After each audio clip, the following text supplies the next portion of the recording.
welcome everyone. Welcome back to the show. It's your host Danny Haifong. I am joined here by Colonel Lawrence Wilkerson, former Chief of Staff to Colin Powell and retired Army Colonel, and Patrick Henningsen, independent journalist and geopolitical analyst for 21st Century Wire. Gentlemen, thanks so much for joining me today. Good to be here today. Great to be with you, Danny. Yeah, well, let's get started. So I know you two probably have heard the war address of Donald Trump in the last 24 hours overnight, and where he declared that there will be at least 2 to 4 more weeks of fighting. The markets are going crazy right now, but one of the stark things that I found to be very surprising was, or at least not surprising at all, but maybe it comes to a shock to the U.S.'s war machine, is that as Donald Trump was saying that missiles are done, Iran's missiles are done, its navy is done, its army is finished. Iran launched one of its biggest missile strikes on Israel and the rest of the region of the Gulf, region overnight, as Donald Trump's speech was was about to happen, and afterward. So here's just one report from Fox News as Donald Trump's speech was about to happen. Shabbat Shalom, Kol Halal Yahweh Shemel Shabbat Shemakadosh.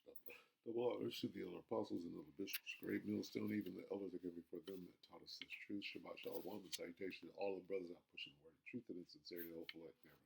David, the elder Yahshua. I'm back with the World War III Daily Update. Shabbat Shalom and salutation to you all. You heard him say that last night during Trump's national address, which meant absolutely nothing. He used it as an opportunity to tell a bunch of whole lies. And while he was telling those lies, Iran was smashing the hell out of Israel just to prove that what he was talking about was lies. That's what he just said. Now let's listen to him say it again, and then I'm going to get a different opinion. They're going to go into detail. It's finished. Iran launched one of its biggest missile strikes on Israel and the rest of the region of the Gulf, region overnight, as Donald Trump's speech was was about to happen, and afterward. So here's just one report from Fox News as Donald Trump's speech was about to happen. Clowning it.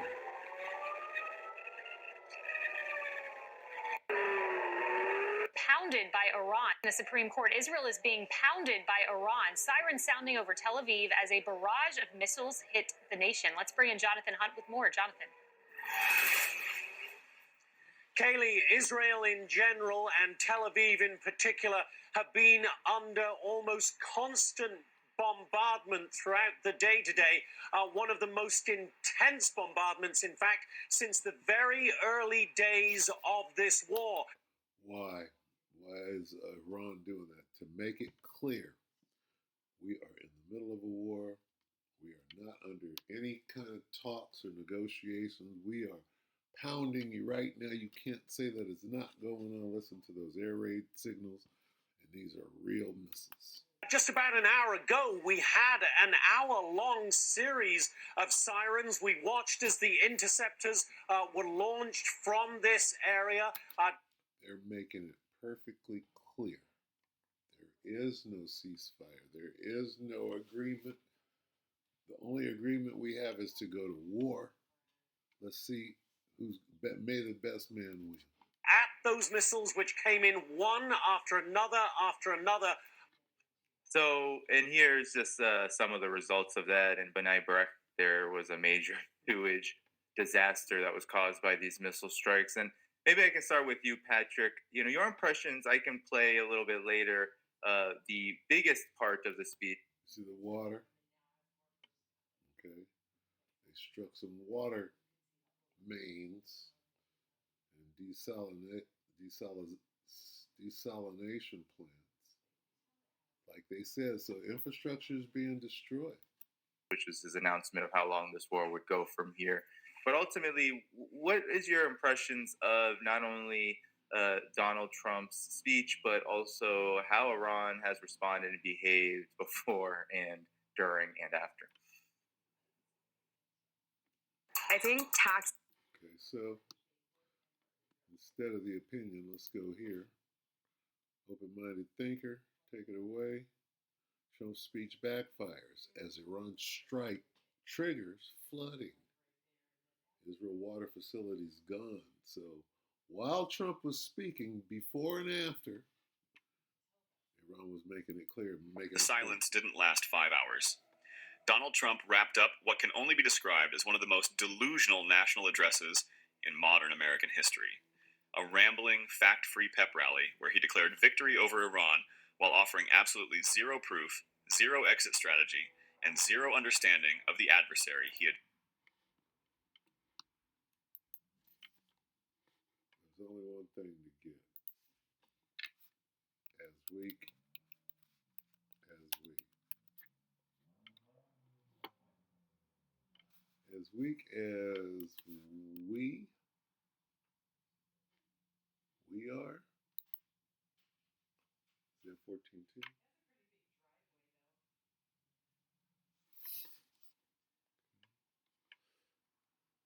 14-2? All they shall speak and say unto thee, art thou also become as weak as we? Art thou become like unto us? Let's get the other. John 3 and 10.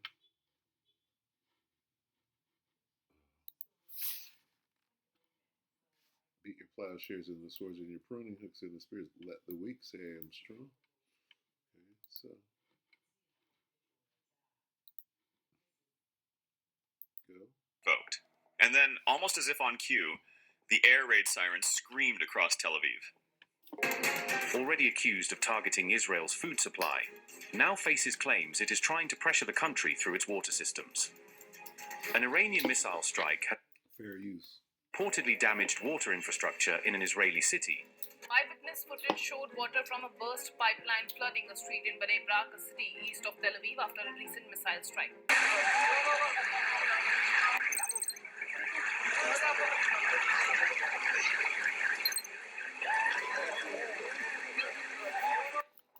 This is happening, going on while this guy was speaking during his address, which he's trying to say, oh, we're winning and everything is okay and it's over. Right now, it's not over. This has a brutal sense of timing, doesn't it? Because while Trump was still wiping the teleprompter dust off his suit, Iranian military forces executed a precision response that Washington's intelligence apparatus apparently never saw coming. We're not talking about symbolic retaliation or the usual tit-for-tat exchanges that have defined this conflict's opening weeks. No, this was something entirely different. This was a targeted, methodical dismantling of the occupation regime's most overlooked vulnerability: its water. Social media platforms, particularly X, exploded with footage that Western mainstream media is still struggling to frame properly. Cluster missile debris rained down across 11 locations in Greater Tel Aviv. But the Iranian military wasn't aiming for military barracks or air defense batteries this time. They went straight for the arteries. Water mains in Bnei Brak were blown wide open, turning residential streets into rushing rivers. Sewage pipes were shredded, sending raw, untreated waste flooding into the very neighborhoods that the Israeli propaganda machine has spent decades presenting as untouchable. For the first time since the occupation's founding, Iran has taken the fight directly to the hydrological heart of the Zionist entity. Fair use. And make no mistake, this changes everything. Before we dive any deeper into exactly how Tehran pulled this off and what it means for Netanyahu's panicking war cabinet, drop a like on this. Fair use, fair use. I'm not getting any money for this. This is for teaching purposes, for righteousness. And in the name of Yahweh Shem Yahushua, so let it be done. Honest journalism alive. If you haven't already, hit that subscribe button. We don't answer to corporate donors or Pentagon talking points. We answer to the truth. Let's talk about the speech that lit the fuse. Because you cannot understand what just happened to Tel Aviv's water grid without understanding the catastrophic arrogance that preceded it. Donald Trump took to the stage on Wednesday night, April 1st, and delivered what can only be called a masterpiece of self-deception. He stood there looking directly into the cameras and told the American people, and by extension, the world, that the United States had systemically dismantled Iran's ability to project power. He claimed that Iran's military, missile, and nuclear capabilities had been decimated. He said, with a straight face, that the war's strategic objectives were nearing completion, Tonight, I want to provide an update on the tremendous progress Yeah, our news. warriors have made in It's Iran crazy. and discuss why Operation Epic Fury is necessary for the safety of America and the security of the free world. From the very first day I announced my campaign for president in 2015, I have vowed that I would never allow Iran to have a nuclear weapon. This fanatical regime has been chanting death to America, death to Israel for 47 years. Their proxies were behind the murder of 241 Americans in the Marine barracks bombing in Beirut, the slaughter of hundreds of our service members with roadside bombs. They were involved in the attack on the USS Cole, and they carried out the countless other heinous acts, including the just horrible, bloody atrocities of October 7th in Israel. But here's the problem with that fairy tale. Not a single word of it was true. CNN's chief international anchor, Christiane Amanpour, immediately called out the glaring flaw. Trump admitted that 400 kilograms of highly enriched uranium remains inside Iran, meaning the primary justification for the entire war, preventing Iran from obtaining nuclear weapons, had not been accomplished at all. Iran even said the war has no end until America surrenders. بسم الله الرحمن الرحیم. همان گونه که گفته بودیم به دشمنان آمریکایی صهیونیستی اعلام می‌کنیم. اطلاعات شما از توان و قدرت نظامی و تجهیزات ما ناقص است. از ظرفیت‌های بسیار گسترده و راهبردی ما هیچ چیز نمی‌دانید. امید نداشته باشید. The weak saying that they're strong right here. Telling them straight to their face. You know nothing of our very extensive and strategic capabilities. What is that? This is the weak, or who appears to be weak, but not much longer. These are the wild boars. These guys they don't go out to no war and lose. They got a good track record for that. ناقص است. از ظرفیت‌های بسیار گسترده و راهبردی ما هیچ چیز نمی‌دانید.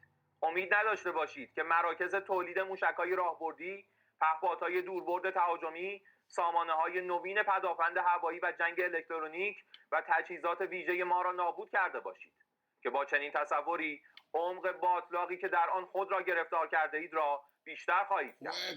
مراکزی که به تصورتان هدف قرار داده اید ناچیز بوده و تولیدات راهبردی نظامی ما در نقاطی صورت می‌گیرد که به هیچ وجه از آن اطلاع ندارید و هیچ وقت دستتان نیز به آنها نخواهد رسید. زحمت شما را کم می‌کنیم.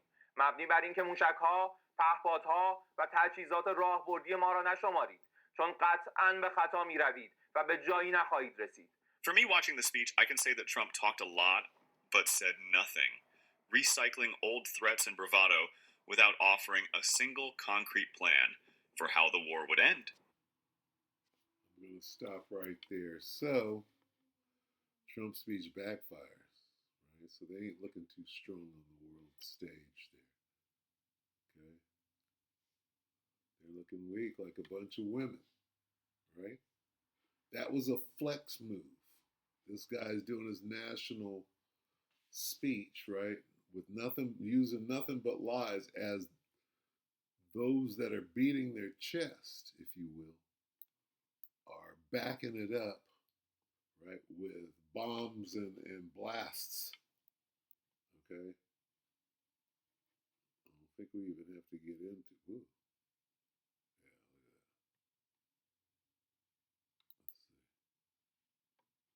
Yeah, look at that.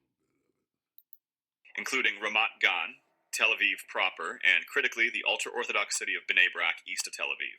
Anadolu Agency reported that one missile specifically targeted Bnei Brak's water network, causing a massive leak that overwhelmed local infrastructure. This wasn't a random barrage. Iran's military had shifted tactics. This was Wave 89, over 100 heavy missiles and attack drones, plus some 200 rockets, but the payload that mattered most was the cluster warhead that tore through a major water main. Analysts are calling this a deliberate pivot from disrupting food supplies and telecommunications to something far more strategic, water warfare. And if you think that sounds dramatic, look at the foot. Woo! Things ramping up. It's looking up, and it ain't no damn video game. This is the footage emerging from Bnei Brak. Streets turned into canals. A bomblet from the cluster munition blew open a pipe and water gushed uncontrollably, flooding intersections and seeping into ground floors. But the water leak was only half the story. The same cluster fragments that ruptured the water mains also shredded sewage pipes. Haaretz confirmed that fragments landed at 2 sites in Bnei Brak, damaging sewage infrastructure and causing raw waste to spill onto the streets. The occupation's prized sanitation network, the pride of its high-tech image, was suddenly vomiting its contents into residential neighborhoods. That is not a military defeat. That is a humiliation. You have to understand just how profoundly this changes the battlefield. For decades, the Israeli occupation has built an elaborate, technologically advanced water infrastructure that serves as the literal lifeline for its settlements and cities. It's a system designed to sustain life in an arid, contested land. 5 massive desalination plants along the Mediterranean coast, Sorek, Ashdod, Palmachim, Hadera, and Ashkelon, produce the bulk of the country's drinking water, transforming seawater into something potable through energy-intensive reverse osmosis. Then there is the national water carrier, a network of pipelines and tunnels that transports water from the north to the south, originally drawing from the Sea of Galilee, or Lake Kinneret as the occupiers call it. In recent years, they even started pumping desalinated water back into the Sea of Galilee in a bizarre reverse carrier project, spending nearly $300 million to keep their freshwater reservoir from drying up. It's a system that requires constant energy, constant maintenance, and constant control. And here's the thing about centralized systems. They're vulnerable. Wow. That's TMI right there. Anyway, wow. How do we get out of that? What does it mean? Back to the speech. Can we go back to the speech real quick? Let's go back to the speech. What is Trump saying in the speech? What is he saying? He's saying this.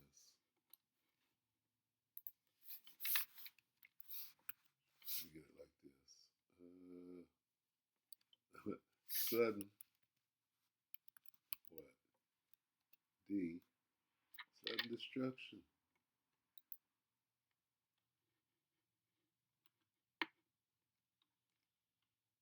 Let's see. Nope. Peace. Give me peace. And what? Okay. Sudden destruction. 1 Thessalonians 5:3. For when they shall say what Trump is, hey, everything's good. We're coming home. It's over. We did what we had to. We're good.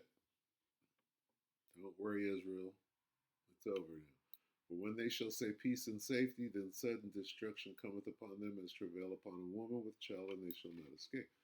1 Thessalonians 5:3. For when they shall say peace and safety, then sudden destruction cometh upon them as travail upon a woman with child, and they shall not escape. What happened? Well, this guy's saying, hey, I'm going on live, right, and go. Right before they went on and before they were bombing. So there was never any peace and safety. So the sudden destruction started before the nigga even could get peace and safety out of his mouth. And as he was talking, sudden destruction was raining down, right? Pursuant to these photos right here. This one. There's your peace and safety. No, that's sudden destruction.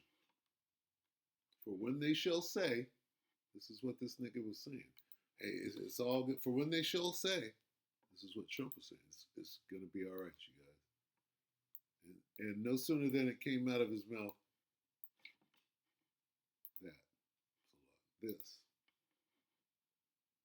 Okay, in the streets of Tel Aviv. Bnei Brak's water network, causing a massive leak that overwhelmed local infrastructure. With that, we hope that the elect ratified your brother.